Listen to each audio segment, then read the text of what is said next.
Cuando contemplamos la grandeza del templo de Salomón, solemos mirar hacia arriba. Miramos el oro que cubría los muros, las columnas colosales, el mar de bronce, el resplandor que cegaba los ojos al amanecer. La historia nos enseñó a levantar la vista para admirar la gloria, pero casi nunca nos enseñó a mirar hacia abajo, hacia la tierra, hacia el polvo, hacia las manos agrietadas que cargaron las piedras, porque todo esplendor tiene un precio y no siempre ese precio está escrito en los libros sagrados. El templo fue la casa de Dios, ¿sí? Pero también fue una obra humana colosal, levantada por miles de hombres anónimos cuyos nombres jamás fueron pronunciados en una oración. La Biblia nos dice cuántos trabajadores hubo, pero no nos dice quiénes eran. No nos dice de dónde venían, qué soñaban, ni qué perdieron mientras la gloria se elevaba sobre Jerusalén. Para entender realmente el templo, debemos escuchar a los que nunca tuvieron voz, los que trabajaron lejos del altar, lejos del oro, lejos de la nube de gloria. Imaginemos el amanecer en las canteras, antes de que Jerusalén despertara, antes de que los sacerdotes encendieran el incienso, miles de hombres ya estaban en pie. La piedra no se corta sola. Cada bloque ciclópeo exigía horas de golpes repetidos, precisión milimétrica, una fuerza que desgastaba el cuerpo lentamente. No había error posible. Una piedra mal tallada era una piedra descartada y el trabajo debía empezar de nuevo. El silencio era obligatorio, no solo por mandato religioso, sino por supervivencia. Un golpe mal dado podía quebrar la piedra y con ella semanas de esfuerzo. El templo exigía perfección, pero la perfección no perdona al débil. Muchos de esos hombres no eran artesanos expertos, eran campesinos reclutados, hombres que dejaron campos sin cosechar y familias esperando su regreso. El proyecto sagrado transformó la economía del reino, pero también desarraigó a miles.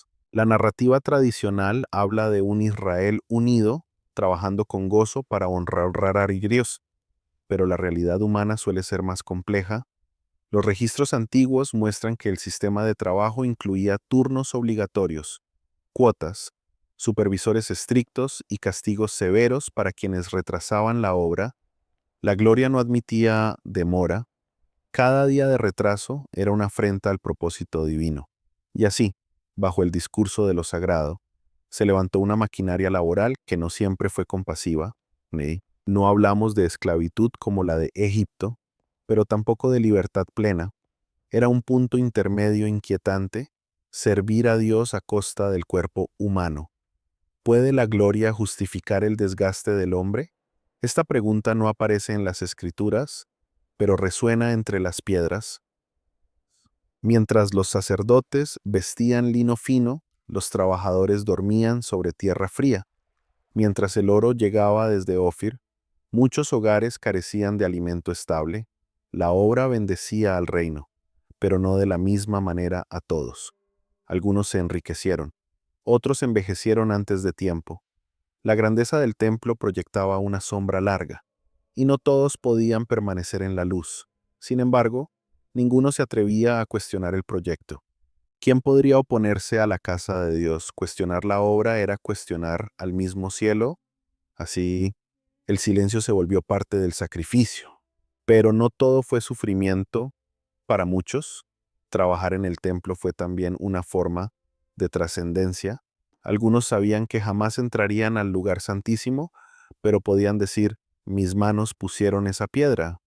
En una sociedad profundamente espiritual, contribuir al templo era tocar la eternidad.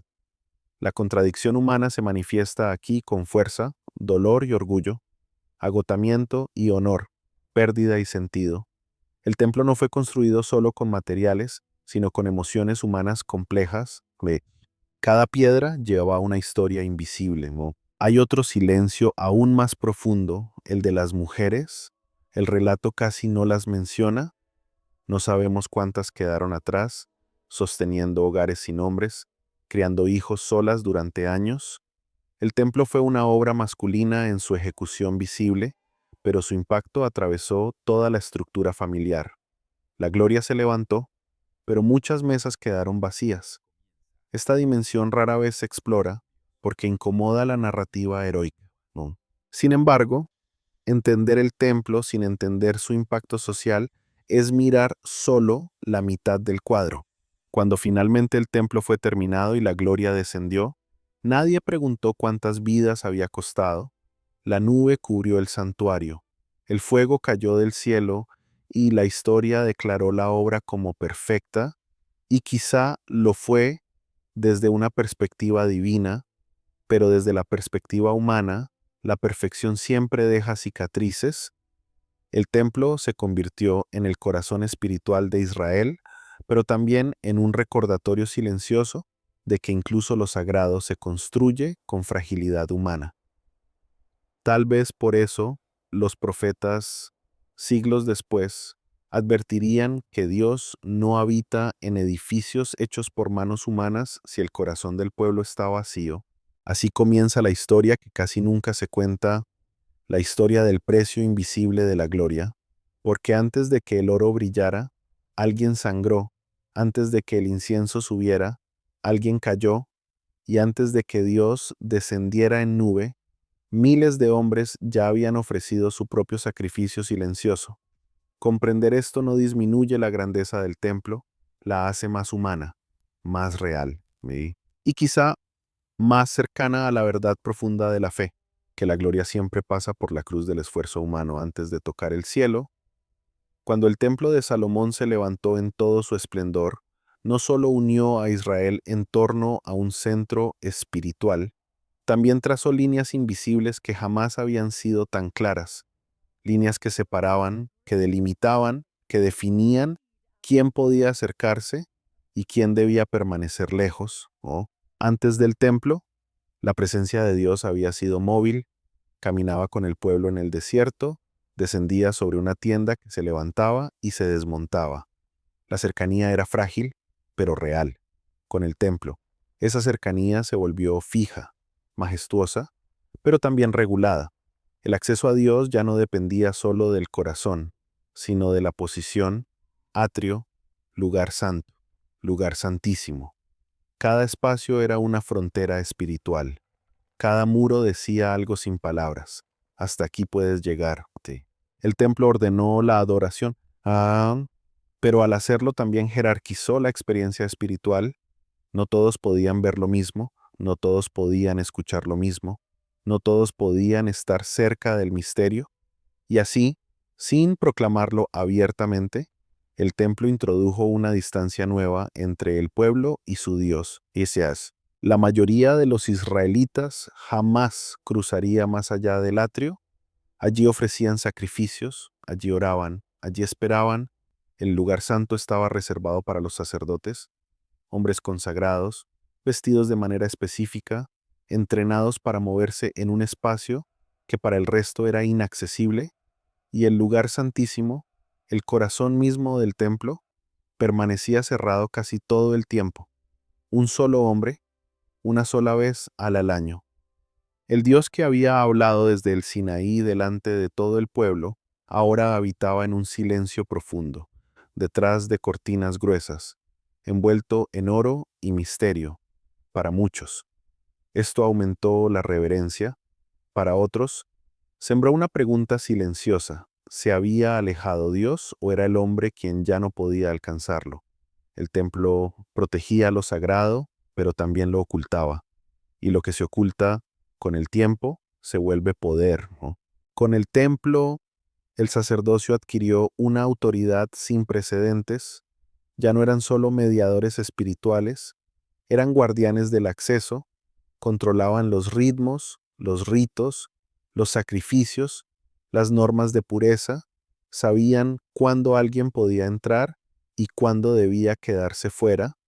Esta autoridad no siempre fue ejercida con dureza, pero la estructura estaba allí, y toda estructura de poder, incluso la más sagrada, es susceptible de ser usada para separar.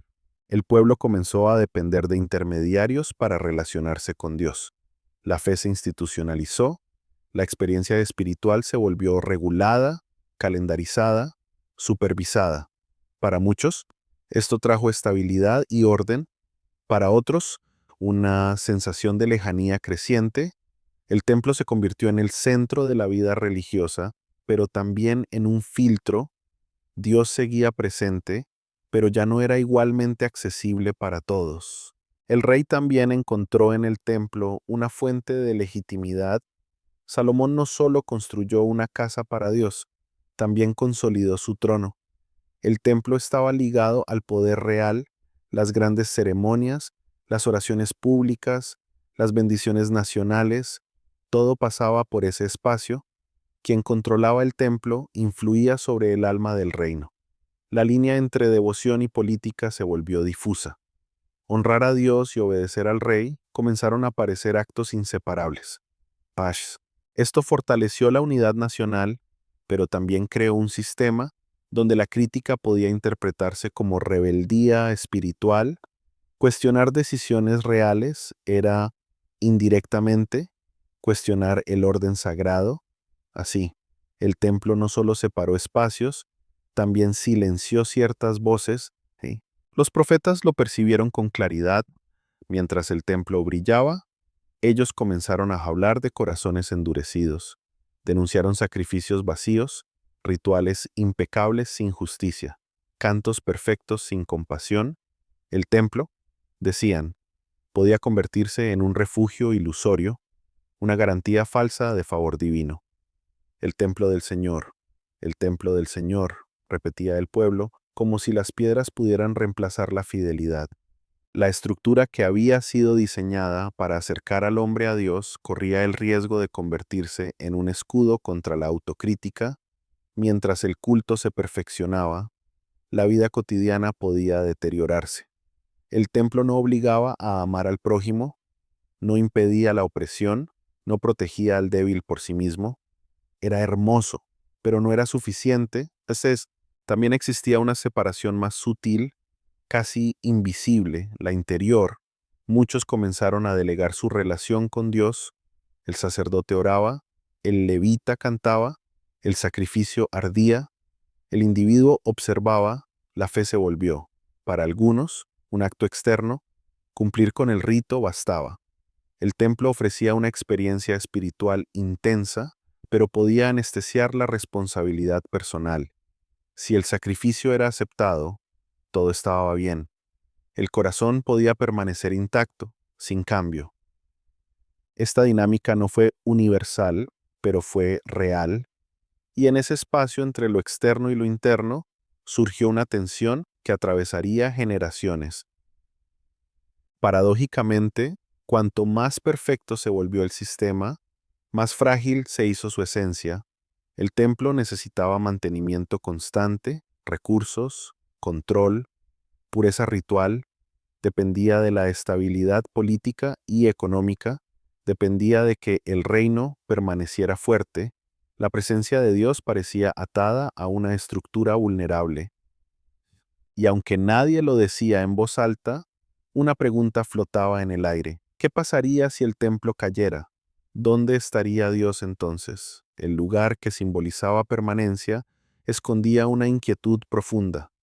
Todo lo que es construido puede ser destruido, y el templo, por glorioso que fuera, no escapaba a esa verdad. Así, el templo de Salomón fue una obra de acercamiento y de distancia al mismo tiempo. Acercó a Dios al centro de la nación, pero creó círculos concéntricos de acceso, unió al pueblo bajo un mismo símbolo, pero reforzó jerarquías espirituales, dio orden, pero también rigidez. Fue una bendición inmensa, pero no exenta de ambigüedad. Comprender esto no es desacralizar el templo, es mirarlo con honestidad, porque toda obra humana, incluso la más inspirada, lleva en sí luces y sombras. El templo no solo reveló la gloria de Dios, también reveló la complejidad del corazón humano cuando intenta organizar lo divino, y en esa complejidad ya se insinuaba una verdad que siglos después resonaría con fuerza, que Dios busca habitar no solo en casas de piedra, sino en corazones capaces de sostener su presencia sin convertirla en frontera. Hubo un tiempo en que el templo de Salomón funcionaba con una precisión casi impecable. Los sacrificios se ofrecían a la hora exacta, los sacerdotes seguían cada norma, los cánticos ascendían con armonía, el oro reflejaba la luz como si el cielo aún estuviera presente. Todo parecía correcto, demasiado correcto, y sin embargo, algo comenzó a cambiar de forma imperceptible. No hubo un trueno, no hubo una ruptura visible, no hubo una señal inmediata que anunciara la transformación. Lo que apareció fue el silencio, no el silencio reverente que acompaña la adoración profunda, sino un silencio distinto, más denso, más inquietante, un silencio en el que Dios ya no respondía como antes. El templo seguía en pie, pero la voz se volvía distante. Los rituales continuaban, pero la presencia parecía retraerse. Esta es una de las dimensiones menos exploradas del templo, el momento en que la forma permanece, pero el fuego interior comienza a apagarse, güey. El peligro no fue la idolatría abierta ni la rebelión directa, sino algo mucho más sutil y devastador. La sustitución de la relación por el procedimiento. Cuando el rito se perfecciona, puede ocurrir una paradoja peligrosa. La excelencia externa empieza a reemplazar la escucha interna.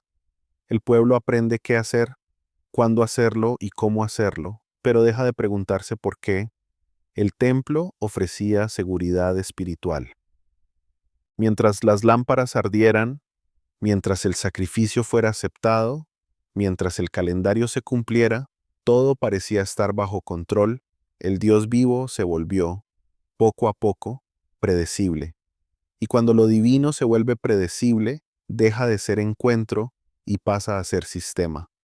El silencio de Dios no siempre es castigo, a veces es consecuencia de haber llenado el espacio sagrado con ruido ritual hasta no dejar lugar para la voz. Los profetas percibieron esta grieta antes que nadie. No hablaban contra el templo en sí, hablaban contra la ilusión que el templo comenzaba a generar. Denunciaban una adoración que ya no transformaba, un culto que funcionaba sin tocar la conciencia. Este pueblo me honra con los labios, pero su corazón está lejos.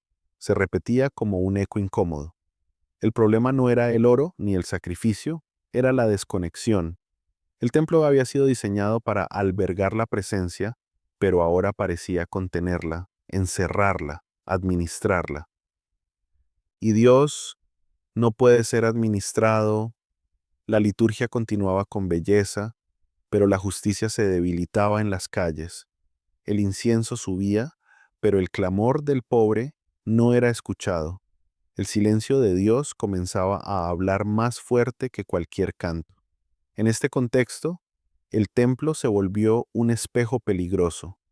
Reflejaba lo que el pueblo quería ver: orden, favor, estabilidad, pero no reflejaba lo que necesitaba confrontar: orgullo, autosuficiencia, dureza interior. La fe se volvió hereditaria, cultural, nacional. Ser parte del pueblo elegido parecía suficiente.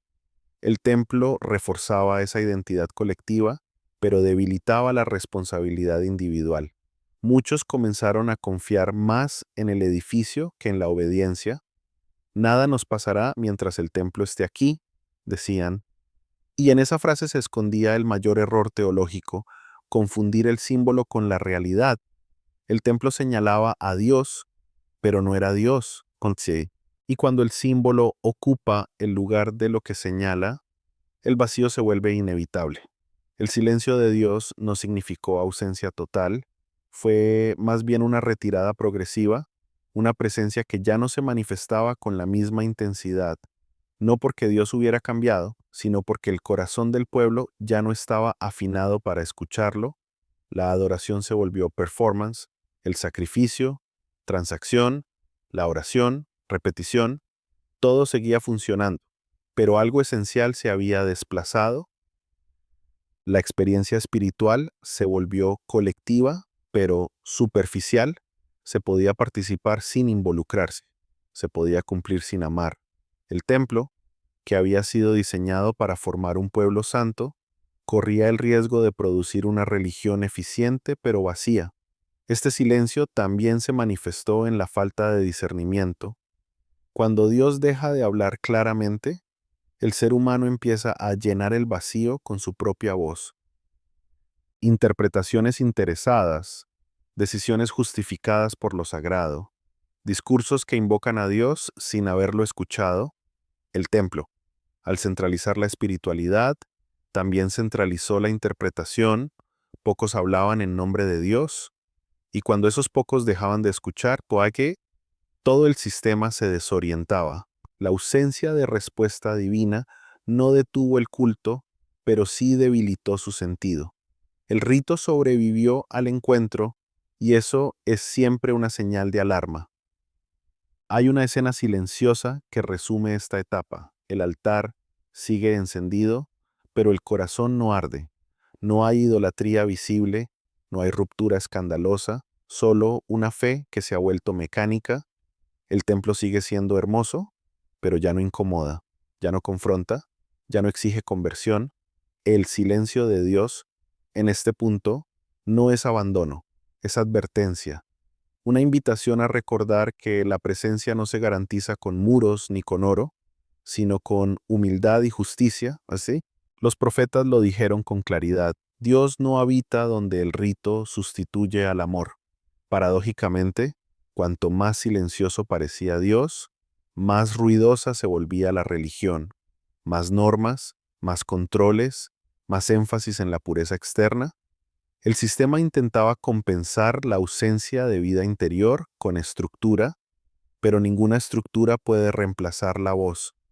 El templo comenzó a sostenerse a sí mismo, su funcionamiento se volvió un fin, y cuando lo sagrado se convierte en fin, deja de ser camino.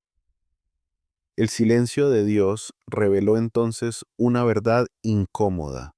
El templo podía existir sin Dios, pero Dios no necesitaba el templo para existir. Este fue el punto de inflexión invisible, el momento en que la gloria aún estaba en la memoria, pero ya no en la experiencia, el momento en que el pueblo seguía creyendo, pero ya no escuchando. El templo continuaba siendo el centro, pero el centro estaba vacío de diálogo. Y en ese vacío, la historia comenzó a girar lentamente hacia una pregunta inevitable. ¿Qué ocurre cuando Dios decide retirarse de aquello que fue construido para Él? El silencio no era el final, era el preludio. El templo todavía brillaba, pero su destino ya estaba siendo escrito en ese silencio prolongado. Porque cuando Dios calla durante demasiado tiempo, no es para desaparecer, ¿no? Sino para preparar una revelación más profunda, una que no dependerá de piedras ni de rituales, sino de un encuentro que ningún templo podrá contener. Hubo un día en que el templo de Salomón seguía en pie, intacto en su forma, pero vacío en su esencia. No cayó de inmediato, no se derrumbó de un momento a otro. La partida de la gloria no fue un evento ruidoso, fue un proceso lento, casi imperceptible. Dios no abandonó el templo como un invasor expulsado, se retiró como alguien que ya no es escuchado. Primero se fue la voz clara, luego la respuesta inmediata, después la presencia palpable. El edificio permanecía, los rituales continuaban, pero algo fundamental había cambiado. El cielo ya no descendía. El pueblo seguía subiendo al monte, pero Dios ya no bajaba. Y esa asimetría marcó el comienzo del fin. El templo había sido concebido como un lugar de encuentro, pero terminó siendo un monumento a la nostalgia espiritual, un recuerdo de lo que una vez fue. Los profetas describieron esta retirada con imágenes inquietantes. No hablaron de destrucción inmediata, sino de advertencias ignoradas. Dijeron que la gloria se alejaba paso a paso, como si esperara que alguien la llamara de regreso, pero nadie lo hizo. El sistema funcionaba demasiado bien como para detenerse. El templo se había convertido en una institución autosuficiente. Ya no necesitaba la presencia viva de Dios para seguir operando. Podía sostenerse con tradición, con autoridad, con costumbre. Y eso fue precisamente lo más peligroso. Cuando lo sagrado puede funcionar sin Dios, deja de ser sagrado. Se vuelve solo poder, cultura y memoria. La caída no vino primero desde fuera, vino desde dentro. La injusticia se normalizó, la violencia se justificó, la corrupción encontró refugio bajo el discurso religioso. El templo, que debía ser un espacio de transformación, se volvió un escudo moral. Mientras existiera, todo parecía estar bien, pero Dios no había prometido habitar eternamente en piedra, sino en fidelidad. Cuando esa fidelidad se quebró, la estructura quedó expuesta. El día que los ejércitos enemigos rodearon Jerusalén, muchos confiaron en que el templo los protegería, había protegido antes, había sido símbolo de invulnerabilidad, pero esta vez no hubo intervención, no hubo nube, no hubo fuego, solo silencio. Cuando el templo fue destruido, no solo cayeron muros, cayó una teología entera. El pueblo tuvo que enfrentarse a una verdad devastadora. Dios no estaba atado al edificio. La casa que creían eterna desapareció. El oro fue saqueado, las piedras derribadas, el lugar santísimo profanado. Lo impensable ocurrió y en ese colapso, Israel perdió algo más que un santuario, perdió su punto de referencia, pero también ganó algo inesperado. En el exilio, lejos del templo, la fe tuvo que reinventarse sin altar, sin sacrificios, sin rituales centrales. El pueblo descubrió que Dios podía ser buscado en la palabra, en la memoria, en la justicia, en la oración íntima. La ausencia del templo obligó a redescubrir una presencia que no dependía de la arquitectura.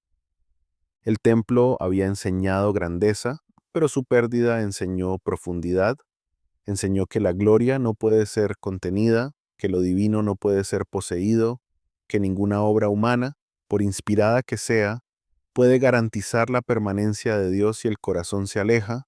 El templo cayó, pero la fe no murió, se transformó. Aprendió a caminar sin muros, aprendió a escuchar sin ritual, aprendió a recordar que Dios no busca residencias permanentes, sino encuentros verdaderos. La historia del templo de Salomón no termina con ruinas, termina con una pregunta abierta que atraviesa los siglos. ¿Dónde habita Dios cuando ya no hay templo? La respuesta no es sencilla, pero es profundamente humana. Habita donde hay justicia, donde hay humildad, donde hay escucha. Habita donde el rito no reemplaza al amor, donde la forma no ahoga el espíritu. El templo fue necesario en su tiempo. Fue glorioso, fue único, fue irrepetible, pero también fue una etapa, un lenguaje que debía ser superado.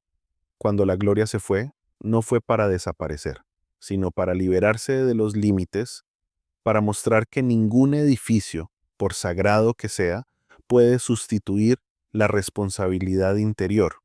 El templo cayó para que el ser humano dejara de mirar solo hacia arriba y comenzara a mirar hacia adentro. Esa es la lección final, la más incómoda y la más transformadora. La gloria no se perdió, cambió de lugar, dejó las piedras y buscó corazones, y esa búsqueda continúa.